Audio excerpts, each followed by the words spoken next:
ہم ان کے فین ہیں جناب توقیر صاحب کے. اور توقیر صاحب آپ دور سے آئے ہیں. جی جرمنی سے آئے ہیں. وہ سنا تھا شعر و شاعری کے حوالے سے, لیکن آج بتائیں کہ کیا ہونے والا آج. آج دوسرا مشاعرہ ہے, کل ایک مشاعرہ ہوا, آج دوسرا مشاعرہ ہے. ظاہر دنیا بھر سے شعراء کی ایک بہت بڑی تعداد ہے, تو اس لیے وہ ایک ہی روز میں مشاعرہ ختم نہیں ہو سکتا تھا, تو اس لیے آدھے شعراء کو نے ایک دن پڑھا اور اب اگلے آج باقی شعراء پڑھیں گے.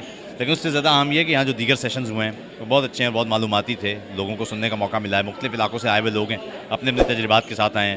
یہ ایک اچھا پلیٹ فارم ہے جہاں پر ہم دوسروں کے تجربات سے سیکھ سکتے ہیں. اچھا, جیسے کہ میں آپ کا فین ہوں, میں آپ کو ملا, تو اور بھی کوئی اس طرح کے آپ کے چاہنے والے ملے پاکستان میں آپ؟ ہاں, بہت سارے دوست ہیں, بہت سارے پیارے ہیں, مختلف. اچھی بات یہ ہے کہ مجھے پاکستان کے دیگر علاقوں کے, ابھی گلگت بلتستان ہو یا کشمیر ہو یا سندھ ہو یا بلوچستان ہو یا کے پی ہو یا ایون کہ پنجاب ہو, ہر طرف سے لوگ آتے ہیں اور بہت محبت کا اظہار کرتے یہ جو فیس بک کے اوپر جو کمنٹس وغیرہ لوگ کرتے ہیں, کافی آپ پھر جواب بھی دیتے ہیں, دوسرے دن آپ ویڈیو بھی بنا دیتے ہیں, تو کیسا فیس کرتے ہیں جب آپ علم دے رہے ہیں, آپ کو پتہ ہے کہ وہ علم اچھا ہے؟ ہم لوگ تو کوئی چیز ہی نہیں ہے. آپ یہ دیکھیں کہ اس دنیا میں پیغمبروں کے ساتھ کیا کیا گیا ہے. ہاں, آپ یہ دیکھیں کہ پیغمبر اس دنیا میں پیغمبروں کو خدا ساتھ موجود ہونے کے باوجود ان کو پتھر مارے گئے ہیں, ان کو گالیاں دی گئی ہیں.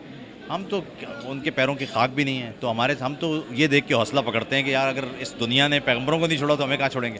تو جناب چہرے پر بہت مسکراہٹ ہے ماشاءاللہ, اور آپ علم بھی اسی طرح سے دیتے رہیں. آپ کے علم کی ہمیں بہت ضرورت ہے. بہت بہت شکریہ. ٹھیک ہے, سلامت ہے, اپنا خیال رکھیں.